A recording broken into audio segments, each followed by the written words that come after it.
অসমত যেটো জোটবন্ধন হৈছে এটো বিয়া বাৰু দিন ঠিক কৰাৰ কাৰণে এটো ইলেকশনৰ কাৰণে হোৱা নাই আৰু যতে অখিল গগৈ থাকিব গাখীৰত নিমখ ঢালিবই সেইকাৰণে এটো জোটবন্ধন লৈ আমি চিন্তা কৰিব নালাগে এটো এক্সিডেন্ট হ'বই কনফাৰ্ম ৰাহুল গান্ধী কিয় আদৰি নলয় বুলি ভাবিছে অসম ৰাহুল গান্ধী যতে যাব তাতে বিজেপি ইলেকশন জিকিব আৰু এই কথাটো মই বিহাৰত কৈ আহিছিলো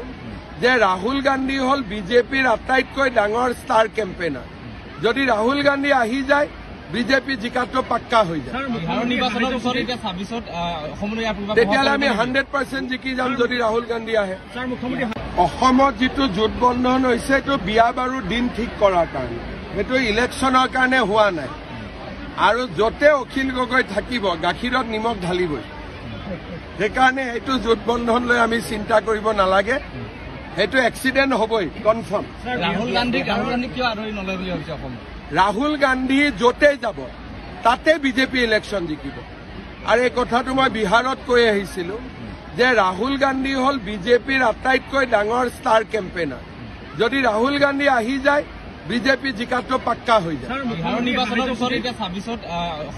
তেতিয়াহ'লে আমি 100% জিকি যাম যদি ৰাহুল গান্ধী আহে